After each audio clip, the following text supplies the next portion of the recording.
Actes des Apôtres, chapitre 3, du verset 1 au verset 10. Pierre et Jean montaient ensemble au temple à l'heure de la prière. C'était à la 9e heure.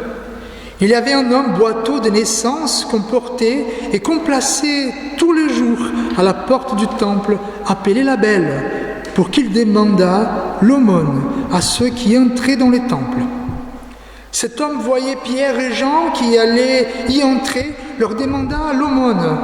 Pierre, de même que Jean, fixa les yeux sur lui et dit « Regarde-nous !»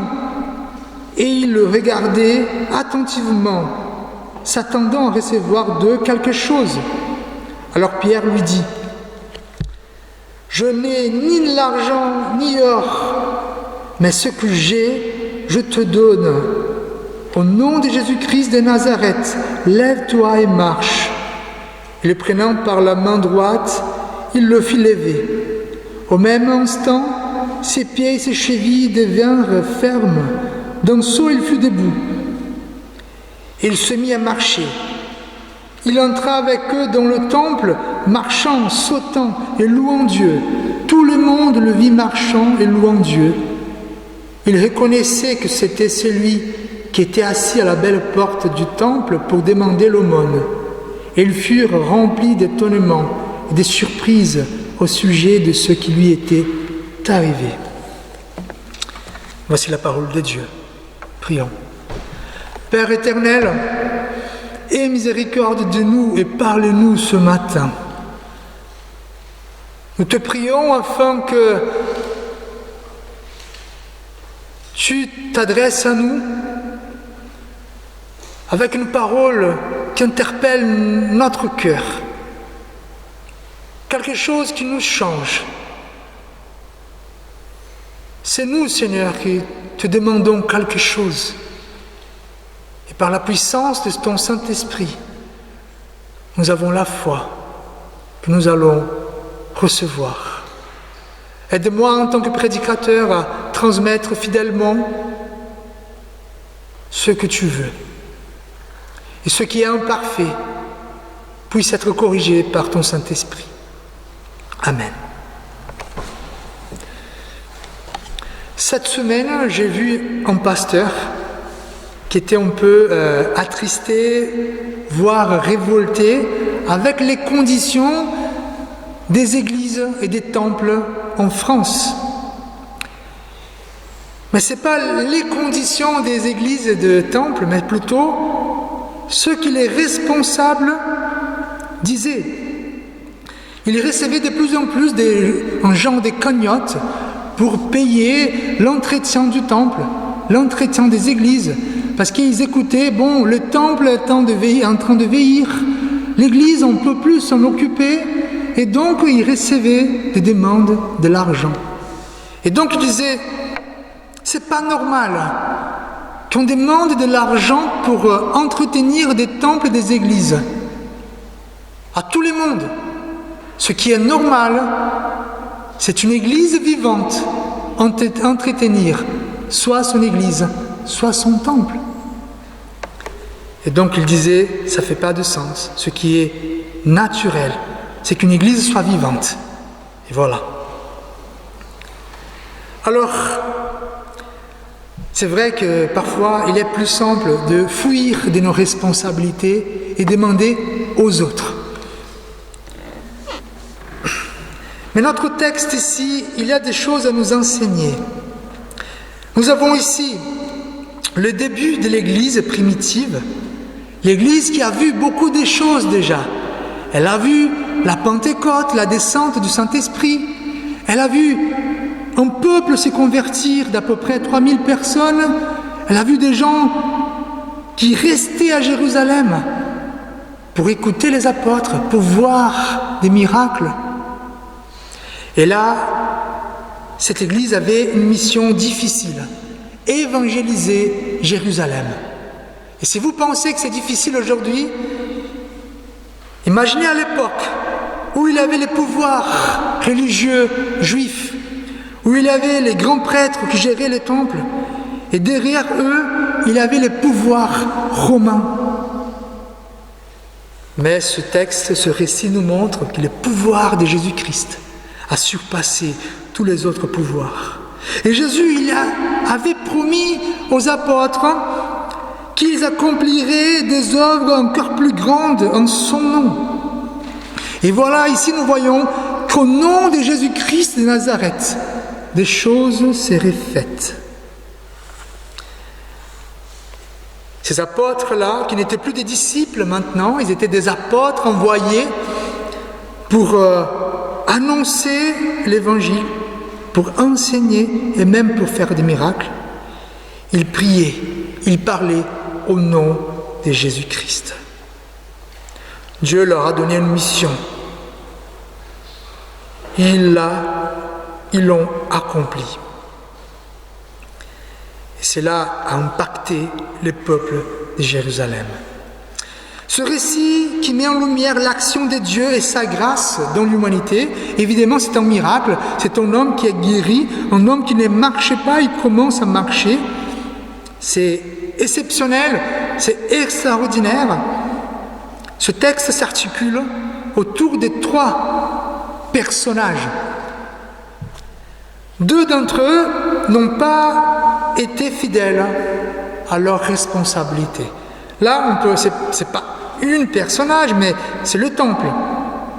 Le temple qui était responsable de gérer la religion. Qu'est-ce qu'il devait faire en tant que responsabilité, en tant que rôle qu'il avait? Permettre à tous l'accès à Dieu. Temple, la maison de Dieu, il devait donner aux gens l'accès à Dieu, sauf dans des cas d'impurité. Et là, la loi mosaïque a bien prescrit, en cas d'impurité, par exemple, sont touchés un cadavre, il fallait faire des rituels de purification. Par contre, des responsables religieux ont mis dans leur tête que pour entrer dans le temple, bon, vous pouvez venir, mais si vous étiez impur, vous ne pouvez pas venir, et si vous étiez physiquement imparfait, vous ne pouvez pas non plus rentrer. Alors Moïse n'a rien dit sur ces choses-là, donc ils ont créé une nouvelle règle. Donc le rôle qui concernait les temples était endommagé. Ils faisaient autrement. Au lieu de permettre l'accès à Dieu, ils empêchaient les gens de venir. Le 12e personnage évoqué ici, c'est les boiteux. Les boiteux qui demandaient l'aumône. Alors, à cette époque-là, c'était quelque chose de normal. Même aujourd'hui, quand on va, surtout pas dans les temples, peut-être ceux qui demandent, ils ne font pas beaucoup confiance aux protestants, mais dans les églises catholiques, quand on sort, quand on rentre à l'église catholique, il y a beaucoup de gens qui demandent l'aumône. À cette époque-là, n'était pas différent. Donc, ces gens qui ont été handicapés, qui étaient pauvres, des veufs, des orphelins, ils demandaient de l'aumône devant le temple. Ils avaient presque un genre de rôle social. Pourquoi? Parce que les gens qui, pour montrer leur piété, ils aimaient bien donner d'une façon que tout le monde voit. Aujourd'hui, si vous êtes un peu sur Internet, dès qu'on fait une bonne action, une action de charité, il y a quelqu'un qui va filmer. Voici comme je suis généreux. À cette époque, c'était un peu pareil. Donc ces gens-là n'avaient jamais faim, parce qu'ils avaient toujours quelque chose. Mais aucun homme, aucune femme, handicapé ou parfait, n'a comme but dans la vie de demander l'aumône. Le vrai but, c'est de chercher Dieu. Le vrai rôle de tous les hommes et toutes les femmes, c'est d'aimer Dieu. Et c'est ce que cet homme a fait. Il aussi, il a mis dans sa tête ces règles qui ont été inventées. Devant le temple, il n'y avait pas de gardes qui empêchaient les gens d'entrer. Donc il a mis dans sa tête que voilà, c'est une règle valable. Et au lieu d'entrer, au lieu de se battre pour entrer dans les temples, cet homme s'est laissé faire. Il avait abandonné. Il avait baissé les bras. Il a choisi de confier sa vie aux mains des hommes et non des dieux. Pourtant, son rôle, malgré son handicap, restait le même que le nôtre, de tous les croyants. Aimer le Seigneur, son Dieu, de tout son cœur, de toute son âme, de toute sa pensée. Mais lui, il avait abandonné son rôle existentiel.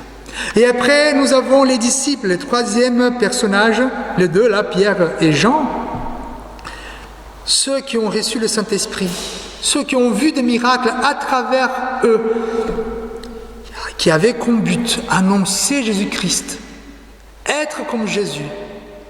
Cet homme qui vient là pour demander l'argent, et Pierre et Jean, ils n'avaient pas grand-chose, ils n'avaient rien du tout, ils n'ont pas menti. Qu'est-ce qu'ils ont fait? Ils ont fait ce que Jésus a demandé. Ils ont accompli leur rôle. Toutes nos attributions, je parle à nous tous là, toutes nos tâches, tous nos devoirs, tous nos rôles que Dieu nous a confiés, tous les rôles que Dieu a confiés aux hommes et aux femmes, n'ont qu'un seul but, laisser Dieu briller, laisser sa gloire rayonner. Mais quand on empêche cette gloire de se manifester à travers nos vies, autre chose prend la place de la gloire de Dieu. C'est le péché et c'est la mort. Je vous donne un exemple. Je ne sais pas si vous aimez les parcs d'attractions, tous les manèges qu'il peut y avoir. Mais vous savez, ces attractions-là, ils ont comme but de procurer quelques émotions, n'est-ce pas? Donc, mais il y a des consignes à suivre. Il y a une taille minimum, il y a des poids, il faut mettre des ceintures, je ne sais pas quoi. Si on ne suit pas les consignes, on prend les risques. Si on met un enfant de 1 mètre pour aller dans une attraction dangereuse, c'est le risque. Et nous avons des rôles à suivre dans la vie. Si nous ne suivons pas les consignes de Dieu, on prend des risques. Alors ce texte nous montre une vérité essentielle. Nous avons tous une responsabilité face à la grâce de Dieu. La grâce n'annule pas notre responsabilité, elle l'affermit. Évidemment, Dieu il est grâce, il nous donne la grâce, il nous sauve gratuitement. Mais je ne suis pas éloigné de ma responsabilité. La grâce de Dieu n'est pas une excuse pour rester passif. Dieu, il me parle, oui, mais il faut que je ouvre ma Bible. Oui, Dieu m'écoute, oui, mais il faut que je plie mes genoux pour prier. Cette grâce est un appel à répondre fidèlement, à marcher fidèlement, ouvrir grand nos cœurs pour que rien n'empêche la gloire de Christ de se manifester en nous. Il y a une citation de Jean Calvin qui dit « Le monde a été créé afin qu'il soit le théâtre de la gloire de Dieu. » Imaginez que Dieu a créé un grand théâtre, une grande scène où va dérouler la pièce qui s'appelle la gloire de Dieu, où nous tous nous sommes des acteurs en train de suivre un rôle qui nous a été donné. Ceci étant dit, souvenons-nous, nous sommes tous sur une scène, l'estrade d'un grand théâtre qui s'appelle le monde. Et là, nous jouons la plus belle pièce de notre histoire qui s'appelle Gloire de Dieu. Dans ce spectacle, Dieu nous a confié des rôles. Personne n'est sans rôle. Chacun est appelé à jouer sa part pour que la beauté de cette pièce éclate aux yeux de tous. Je vous pose la question suivante. Quel est votre rôle? Savez-vous que vous êtes responsable de bon Dieu pour le remplir? Aujourd'hui, dans notre société, malheureusement, on répète de plus en plus les mensonges suivants. Nous ne sommes pas responsables de nos fautes. C'est toujours la faute des autres. Parfois même, on ose dire que c'est la faute de Dieu. On nous enseigne qu'il ne faut rien regretter, qu'il ne faut jamais parler de la culpabilité. Je pense que vous tous, vous étiez formés par les jolis chants des Piaf. Je ne regrette rien, ni les biens, ni les mal. On nous dit que la seule offense, ce serait de ne pas chercher à être heureux à tout prix. Quel mensonge! Mais la parole de Dieu nous rappelle une autre vérité. Nous sommes responsables de nos choix, de nos actes et de nos fautes devant l'Éternel. Et reconnaître notre responsabilité, c'est la première étape pour recevoir sa grâce et sa miséricorde. Dans notre culture, la culture du moi, du j'ai, du self, nous ne sommes plus responsables de rien. Nos relations brisées, pas ma responsabilité. Notre foi fragile, pas ma responsabilité. Mon évolution personnelle agonisante, je ne lis pas un livre, je n'essaye pas d'évoluer, ce n'est pas ma faute. Tout cela devient toujours la faute des autres, la faute de nos pathologies. J'ai l'autisme, j'ai le TDAH, je suis HPI, peu importe. C'est des choses qui m'empêchent. La faute, c'est de ma famille. J'ai une famille difficile. Mon environnement, il n'est pas le bon pour que je me développe. Le marché tel qu'il est, l'époque. Et au bout des comptes, c'est la faute des dieux qui ne m'aident pas. Albert Camus, dans son livre L'homme révolté, affirme que toute rébellion humaine est au fond une rébellion contre Dieu. Car si Dieu existe, pensent certains, alors il serait responsable de toutes les injustices du monde. L'homme est ainsi libéré du poids de la culpabilité. Dieu est déclaré coupable et l'homme est une simple victime de Dieu. Et pourquoi ce texte déconstruit cette idée? Nous sommes des acteurs dans le théâtre de Dieu. Chacun a son rôle, chacun a sa responsabilité. Si la gloire de Dieu n'est pas manifestée dans nos vies, ce n'est pas la faute des autres, ce n'est pas la faute de Dieu, c'est notre responsabilité. Alors, je vais vous donner un exemple personnel. Je suis chrétien.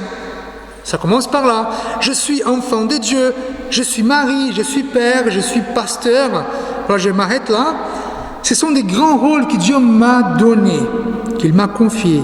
Je suis responsable de chacun d'eux. Si quelque chose ne va pas dans ce domaine, je ne peux pas accuser les autres. J'en suis responsable. Ça commence là. Maintenant, imaginez, faites un effort. Imaginez un monde où chacun fait ce que Dieu lui demande. Imaginez des menuisiers qui travaillent pour la gloire de Dieu.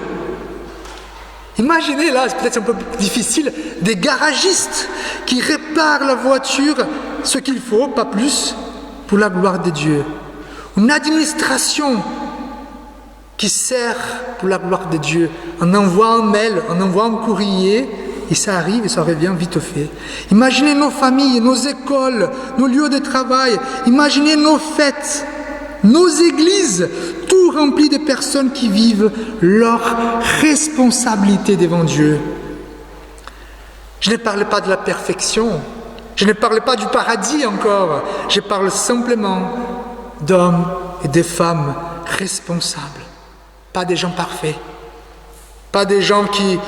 C'est des gens, lorsqu'ils commettent des erreurs, les reconnaissent et les assument.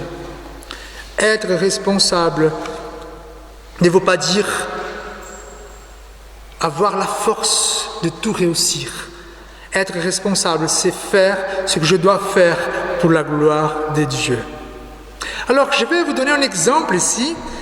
C'est un film. Je ne vais pas vous dire quel est le film, mais je vais dire un peu le scénario et vous allez essayer de le trouver. Pour vous donner un exemple de ce que ça veut dire faire ce que nous devons faire. Une histoire qui se déroule dans un petit village danois au XIXe siècle. Deux sœurs âgées, Martine et Philippa, mènent une vie pieuse et austère selon l'enseignement rigoriste de leur défunt père, pasteur d'une petite communauté luthérienne.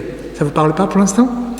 Un jour, une réfugiée française, Babette Hersan, ancienne grande cuisinière à Paris, frappe à leur porte. Elle a perdu tout pendant la guerre civile en France et trouve refuge chez elle, devenant leur servante dévouée. Des années plus tard, Babette gagne 10 000 francs à la loterie. Les sœurs pensent qu'elle retournera en France, mais Babette décide d'employer tout son gain pour offrir à la communauté un repas somptueux à la française, un festin raffiné, totalement étranger aux habitudes frugales des habitants. Le jour du repas, Les convives d'abord, méfiants, décident par pitié de ne pas commenter la nourriture. Pourtant, au fil des plats, leurs visages et leurs cœurs s'ouvrent. Les vieilles rancunes, jalousies et blessures de la communauté s'apaisent. Même les vieux généraux, habitués à la haute cuisine, reconnaissent dans ce dîner l'œuvre d'une véritable génie culinaire. À la fin, les sœurs découvrent que Babette était autrefois la célèbre chef d'un grand restaurant parisien et qu'elle dépense tout son argent pour ce repas. Babette reste avec elle, humble, sans regret. En résumé, le festin de Babette montre que la grâce, la beauté, les dons désintéressés ont le pouvoir de guérir, de réconcilier, de révéler Dieu dans la vie plus simple.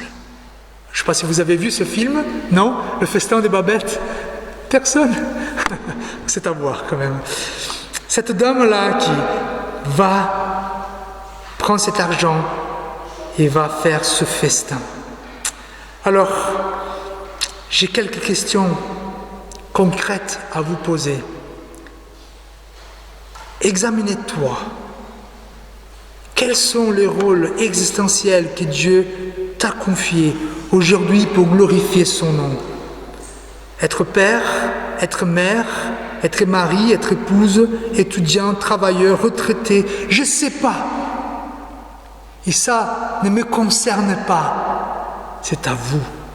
Quels sont les rôles que tu dois jouer fidèlement pour la gloire de Dieu? La deuxième question, c'est encore, il faut s'examiner. Suis-je vraiment responsable de ce que Dieu m'a confié? Est-ce que je prends au sérieux ma mission? Ou est-ce que je laisse aux autres ce que Dieu m'a confié? Ou les circonstances de décider à ma place? Frères et sœurs, je vais vous conclure. Changeons de posture. Prenons en main nos responsabilités et Dieu nous donnera la force de les accomplir. Regardez les apôtres. Ils ont simplement fait ce qu'ils devaient faire et la gloire de Dieu s'est manifestée. Jésus veut la même chose pour nous. Il veut être reconnu. Il veut faire rayonner sa gloire à travers nos vies. Et pour cela, il nous appelle à être des chemins, des canaux pour lesquels sa lumière passe. Soyons simplement responsables. Mais Fabio, je suis imparfait. Oui, et alors? Jésus le sait bien. Ce qu'il attend, c'est que tu viennes à lui tel que tu es. Il veut que tu sois humble, que tu reconnaisses ton incapacité et que tu demandes pardon. Ensuite, que tu puisses lui dire de tout ton cœur, Seigneur, viens m'aider à jouer mon rôle dans le théâtre de la gloire de Dieu. Il vous comprend. Jésus, quand il est venu sur cette terre, il avait une mission.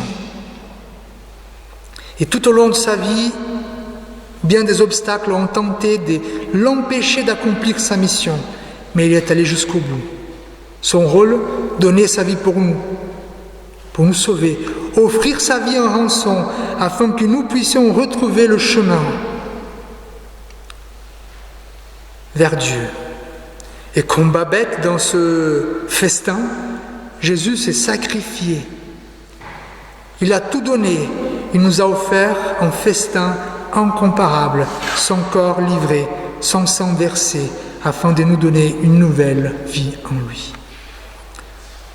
Je veux que nous soyons comme Pierre, comme Jean, comme Jésus, des hommes, des femmes disponibles, fidèles, responsables, afin que d'autres soient sauvés et que sa gloire rayonne à travers nos vies pour les biens des hommes et des femmes.